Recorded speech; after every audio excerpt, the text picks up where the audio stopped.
तो आज हमारा पहला क्लास है materia medica of electro homeopathy.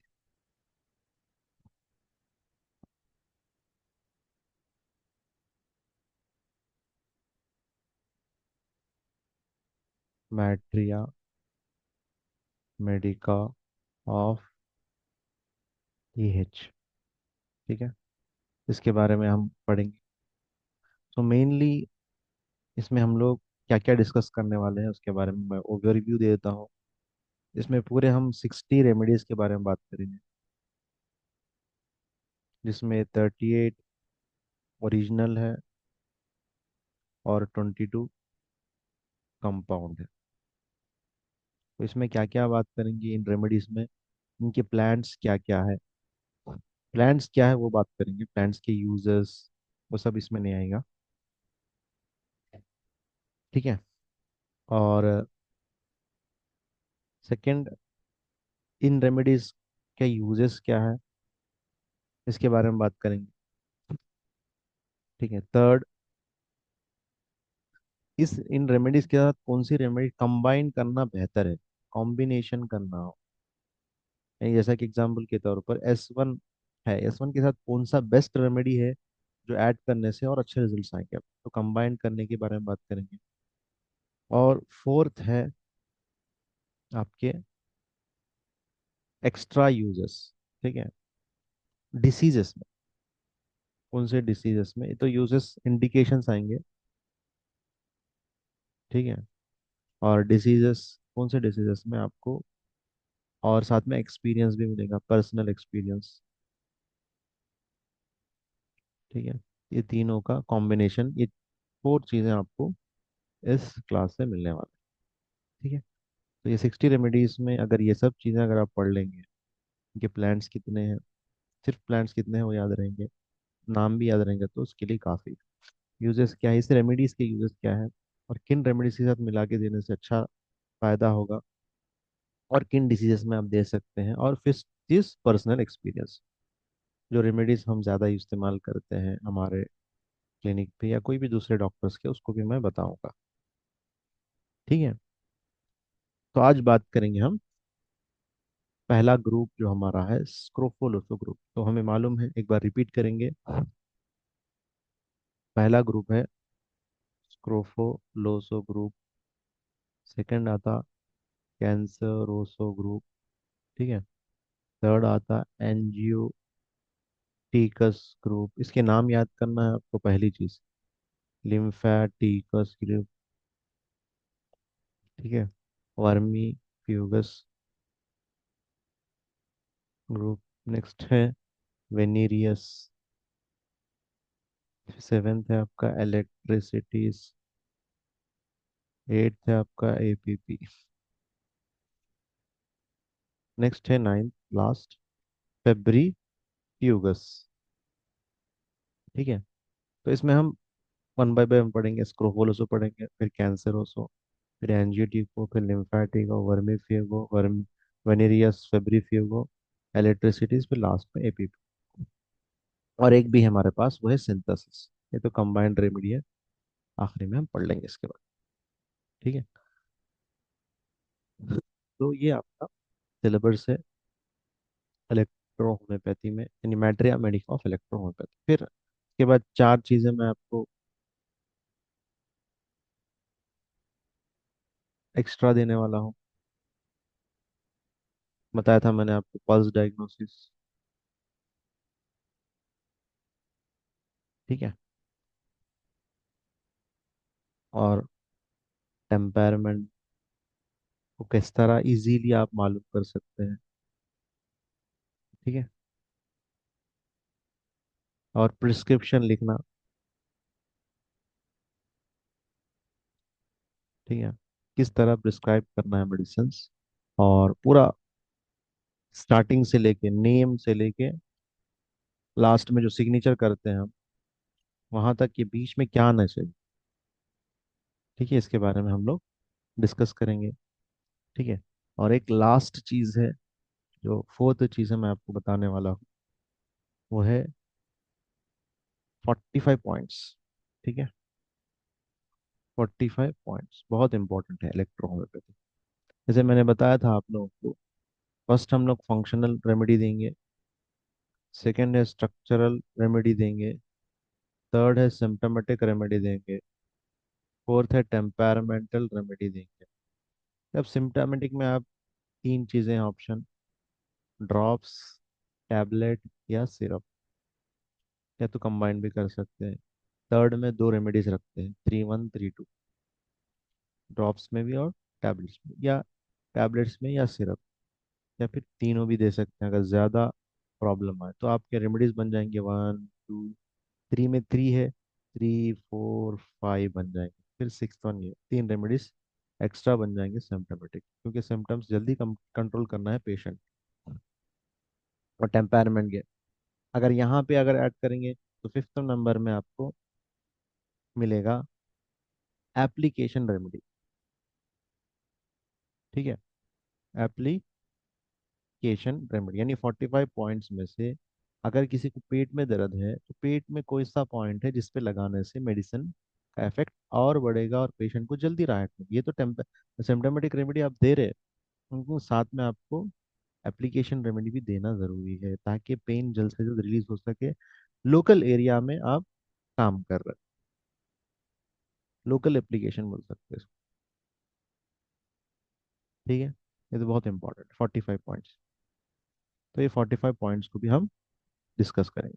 तो ये आपको कॉम्प्लीमेंट्री है। ठीक है, हालांकि ठीक है 45 पॉइंट्स तो आएंगे, लेकिन इसका ज़्यादातर इस्तेमाल आपने डॉक्टर NL सिन्हा साहब ने किया था इसका, और इसी जगह पे उन्होंने कुछ पॉइंट्स पे इंजेक्शंस भी लगाए हैं।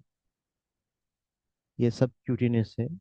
जब तक आपको एक्सपीरियंस ना हो, जब तक आप ना ले या ना दे, कोई स्पिन डॉक्टर है, प्रोफेशनल डॉक्टर है, तो उनसे ही ले सकते हैं, या उनके पास सीख के आप पेशेंट्स को दे सकते हैं। ठीक है, तो ये 45 पॉइंट्स जो है उस पे इंजेक्शंस भी अप्लाई किए थे डॉक्टर NL सिन्हा साहब। उससे और रिजल्ट्स में इम्प्रूव, यानी डिसीज जितना पुराना रहेगा, जितना आपको जल्दी रिजल्ट लेना है 1st नंबर, और पेशेंट को जल्दी राहत देना है, तो उतना आपको थोड़ा और एडवांस में जाना पड़ेगा।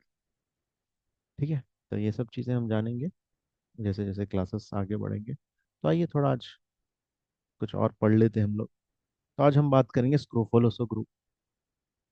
ठीक है, स्क्रोफोलोसो ग्रुप। तो इसमें हमने पढ़ा था S1 है, ठीक है, S2 है, S3 है, S5 है, S10 है, S11 है, S6 भी है, सॉरी, S12 है, एस लास्ट है। तो टोटल कितने होंगे, 9। ये 9 ओरिजिनल है, यानी ये अपने आप में ही बनेंगे। ठीक है, इसको कुछ कुछ कुछ चीज़ें मिलाकर बनाई नहीं जाती। ठीक है, S1 को बनाने के लिए S1 के प्लांट से, S2 के लिए S2 के plant, S3 S4 S5 S6 S10 S11 S12 S last. इसमें कुछ है जैसा कि यहाँ पे छूट रहा है। 5 3 के बाद S4 है, 5 के बाद 6 है, 6 के बाद 7 नहीं है, 8 नहीं है, 9 नहीं। तो ये चार रेमेडीज जो है आपको, इसको कहेंगे कंपाउंड रेमेडी। ठीक है, कंपाउंड रेमेडी के बारे में जानेंगे हम लोग। यानी एसिड जो बना S1A3 से मिलके बना। ठीक है, इस तरह एक कंपाउंड होता है, यानी S1 को लिया गया और दूसरे ग्रुप से A3 को लिया गया, तो ये बन गया कंपाउंड रेमेडी एसिड। ठीक है, तो इसके भी यूजेस हम जानेंगे। तो आइए शुरू करते हैं। फर्स्ट स्क्रोफोलोसो ग्रुप। ठीक है, स्क्रोफोलोसो ग्रुप, इसको कहते हैं एंटी स्क्रोफोलस। ठीक है, एंटी स्क्रोफोलस, इसको कहते हैं एंटी स्क्रोफोलस। स्क्रोफोलो को ग्रुप तो है, लेकिन असल इसका नाम क्या है, एंटी स्क्रोफ्लोयस ग्रुप। ये कहाँ पे काम करते हैं, खासकर लिम्फेटिक ग्रुप पे या लिम्फेटिक ऑर्गन पे। ठीक है, लिम्फेटिक ऑर्गन मालूम ना हमें, तीन है, पूरे 3 चीजें हैं याद रखने के, आगे आएंगे। एक लिम्फ को प्रोड्यूस करने वाला, एक लिम्फ को यूटिलाइज करने वाला, एक लिम्फ को प्यूरिफाई करने वाला। तो लिम्फेटिक पूरे तीनों पे भी काम करेगा, खासकर जो प्रोड्यूस और यूटिलाइज करने वाला। ठीक है, ये इसकी खासियत। और हर रेमेडी की अपनी अपनी मेडिसिनल प्रॉपर्टी है और उसके यूजेस हैं, क्योंकि मेडिसिनल प्लांट्स बदल गए तो मेडिसिनल यूजेस भी बदल गए। और हमारे बॉडी के हर पार्ट पे काम करेगा, क्योंकि लिम्फ जो है पूरे बॉडी में सप्लाई होता है, इसीलिए ये हर बॉडी के हर अंग पे काम करेगा। ठीक है। अब इसका साथ देने वाला जो ग्रुप है वो है कैंसरोसो। कैंसरोसो ग्रुप है। तो अल्टरनेटली हमें जब भी एस ग्रुप यूज करेंगे, खासकर साथ में कैंसरोसो ग्रुप भी ऐड करेंगे। ठीक है। तो ये चीज याद या रखना है। तो एस ग्रुप को हम और एक नाम भी देते हैं, जब आप डीपली जाएंगे तो इसको मेटाबॉलिक ग्रुप भी कहेंगे। जैसे इसको हम फंक्शनल ग्रुप कहेंगे, और खासकर इसको मेटाबॉलिक ग्रुप भी कहेंगे, या फंक्शनल ग्रुप, या फिर इसको क्यूरिंग ग्रुप भी कहेंगे। ठीक है, मेटाबॉलिज्म को इम्प्रूव करना है, क्यूरिंग करना है, फंक्शनल को इम्प्रूव करना है, तो तीनों भी चीजें इसमें शामिल है। ठीक है।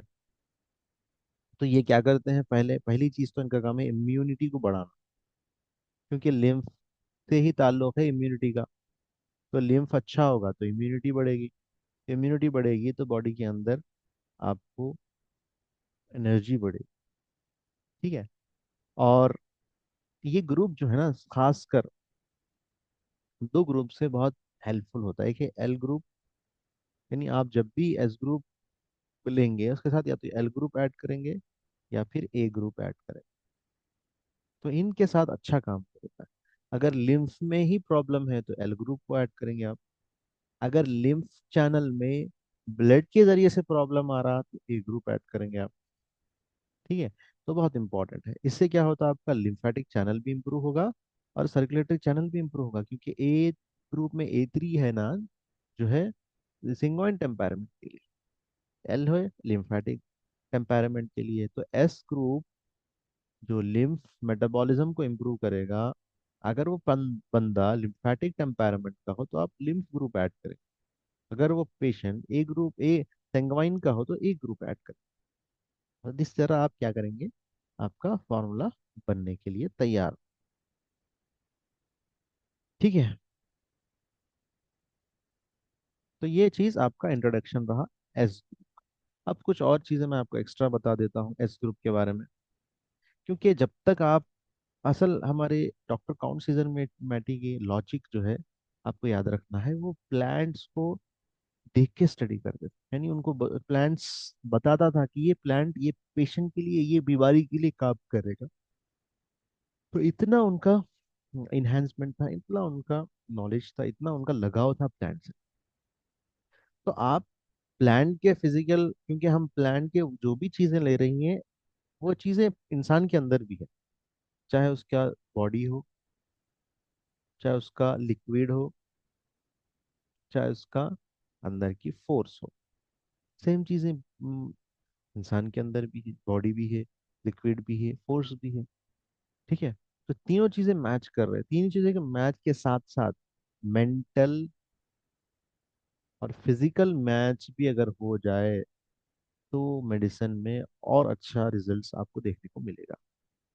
कैसा, देखिए, एस ग्रुप फिजिकली कैसा मैच करेगा, कौन से प्रॉब्लम्स में आप दे सकते हैं फिजिकली। देखिए, एस ग्रुप जो है मेटाबॉलिज्म, जिसको भी मेटाबॉलिक प्रॉब्लम है, जैसा कि आपके पास आ गया patient thyroid, metabolism disorder, metabolic disorder कहेंगे, डायबिटिक है, मेटाबॉलिक डिसऑर्डर है, थायराइड है, थायराइडिज्म है, मेटाबॉलिक डिसऑर्डर। किसी की इम्यूनिटी लो है, अब देखिए फिजिकली मैच हो गया ना, इम्यूनिटी लो है तो आपको एस ग्रुप ही चुनना पड़ेगा। और लिम्फ में वीकनेस है और ब्लड उसका गंदा है, टॉक्सिन्स है ब्लड में, तो तब भी आप फिजिकली मैच होगा, एस ग्रुप देना ही है। और बॉडी के अंदर ऑक्सीडाइजेशन बहुत हो रहा है, यानी जख्म हो रहे बार बार, फुंसी हो रही है, कि जख्म आ रहा और छाले आ रहे, तो आप ए ग्रुप एस ग्रुप कैसा भी चुने, और केमिकली कुछ ड्रग्स लेके है, यानी जिस ड्रग्स की वजह से या फिर अल्कोहल है, उसकी वजह से बॉडी के अंदर सेल्स डैमेज हो रहे, सेल्स नेक्रोसिस हो रहा। और जब भी आप एस ग्रुप को लेंगे, क्योंकि ये नेक्रोसिस को दूर करेगा, ठीक है। और जब भी एक्यूट कंडीशन है, इसमें आप देख सकते हैं बहुत सारे प्रॉब्लम आ सकते हैं पेशेंट को, रेस्पिरेटरी अरेस्ट, हार्ट अटैक। तो उस मौके पे भी ये फिजिकली मैच करेगा, ठीक है। तो ये इससे क्या मालूम हुआ कि एस ग्रुप जो है पूरे बॉडी के लिए इम्पोर्टेंट। बगैर एस ग्रुप के आप काम ही नहीं कर सकते, पेशेंट को ट्रीट ही नहीं कर सकते, और ना उसको इम्प्रूव कर सकते, क्योंकि पूरे ओवरऑल बॉडी के फंक्शंस को इम्प्रूव करने के लिए एस ग्रुप की जरूरत है, ठीक है। अब एस ग्रुप, अगर कोई पेशेंट आपको फिजिकली अच्छा फिट है लेकिन मेंटली प्रॉब्लम है, तो ऐसे पेशेंट को भी देना है। वो क्या क्या सिम्टम्स है देखिए। पेशेंट एब्सेंट माइंडेड रहता है, बात थोड़ी देर करेगा और फिर भूल जाएगा, फिर थोड़ी देर बात करेगा, फिर कुछ किधर और काम में मसरूफ हो जाएगा, यानी एब्सेंट माइंडेड। बहुत सारे पेशेंट्स आपके पास आएंगे ये शिकायत लेकर। तो एब्सेंट माइंडेड है तो एस ग्रुप इसको कैसा भी देना ही है, ये बचेगा नहीं, बगैर एस ग्रुप के अच्छा नहीं होगा। या फिर कोई पेशेंट वर्कोहॉलिक है, बहुत काम करने वाला है, काम काम काम काम, तो भी एस ग्रुप देना है, क्योंकि ये मेंटली मैच कर रहा है। और पेशेंट को एंगर है, एंगर इश्यूज है, एंगर विथ कॉन्ट्रा इंडिकेशन, यानी कुछ नुकसान पहुंचाने वाला गुस्सा है ऐसा, नुकसान पहुंचाने वाले गुस्सा है, तो एस ग्रुप देना है इसको, ठीक है। और अल्कोहलिक हो, उसको भी देना है। और बहुत तेज है, चालाक है, फास्ट है, ऐसे पर्सन को भी दे सकते हैं आप एस ग्रुप, क्योंकि मेंटली जो है अनस्टेबल की तरफ जा जा रहा है। और बहुत फ्रेंडली बिहेवियर है, यानी जितना है ना उससे ज्यादा है, बहुत ज्यादा फ्री हो जाता है फ्रेंड से, ठीक है। ये ऐसे लोगों को भी दे सकते हैं। और डिप्रेशन हो जाता है, कोई पेशेंट है डिप्रेशन जल्दी हो जाता है, छोटी छोटी बातों पे उसको तकलीफ होने लगती है, तो ऐसे पेशेंट को भी दे सकते हैं आप। देखिए मेंटली भी ये मैचेस अगर होंगे, उसके साथ अगर एस ग्रुप ऐड कर देंगे हम लोग, तो बहुत अच्छा रिजल्ट मिलेगा, ठीक है। तो ये आपका, आप मैच करेंगे पेशेंट को, आपके पास पेशेंट आया, पूरे कंप्लेंट आप सुन लिए, ये मेंटली क्वेश्चंस भी आप करें, आप बात करते हैं कैसा बात करते हैं, आप पूछे आप बहुत काम करने वाले इंसान हैं क्या, आपको गुस्सा बहुत जल्दी आ जाता है और नुकसान पहुंचाने वाला गुस्सा आता है क्या, आप अल्कोहलिक है क्या, ठीक है, आप बहुत फास्ट एक्टिव करते हैं क्या, बहुत ज्यादा फ्रेंडली हो जाते हैं क्या, बहुत सारी चीजें आप अपने दोस्तों में या आम पब्लिक में भी इसको खोल के बात करते हैं जो बताना नहीं चाहिए। तो ये क्यों हो रहा है? क्योंकि मेंटली डिस्टर्ब है पेशेंट। डिप्रेशन है क्या, छोटी छोटी बातों पे, कुछ बातों पे आप डिप्रेस हो जाते हैं क्या, तो समझना ये पेशेंट क्या है, आपका एस ग्रुप के कनेक्शन से आता है, ये पेशेंट को एस ग्रुप जरूर देना है, ठीक है। तो हम बगैर एस ग्रुप के कोई भी पेशेंट को ठीक नहीं कर सकते, चाहे वो मेंटली हो या फिजिकली हो, ठीक है। तो जो ग्रुप ग्रुप में जो जो मेडिसिन जिससे ताल्लुक है, उसके हिसाब से अगर हम मेडिसिन ऐड करेंगे, तो हमें रिजल्ट मिलना स्टार्ट होगा, ठीक है। क्योंकि दूसरे रेमेडीज की भी जरूरत है, सिर्फ सिंगल एस ग्रुप भी अकेला काम नहीं करेगा, काम करेगा लेकिन क्यूर करने के लिए काम नहीं कर पाए, ठीक है। जैसा कि मैंने बताया लिम्फेटिक टेम्परामेंट है तो एल ग्रुप जरूरी है, सेंगोइन है तो ए ग्रुप जरूरी है। अब इनके फंक्शन को इनहेंस करने के लिए इलेक्ट्रिसिटी की जरूरत है, ठीक है। तो इस तरह आप एस ग्रुप दे सकते हैं। तो ये एस ग्रुप का इंट्रोडक्शन था, होप आप लोगों को समझ में आया होगा। फिर हम लोग S1 S2 ऐसा करके हम पढ़ेंगे, ठीक है। कुछ और डाउट है तो आप लोग पूछ सकते हैं। तो इसको याद रखिए, नोट्स बनाइए, नोट्स बनाना बहुत ज़्यादा ज़रूरी है, देखिए, क्योंकि ये सब चीज़ें जब तक आप नोट नहीं बनाएंगे, को रिवाइज नहीं करेंगे, फिर याद नहीं होगा, और पेशेंट को आप तरह एज्यूम नहीं कर पाएंगे, ठीक है। तो कुछ क्वेश्चन है तो पूछ लीजिए।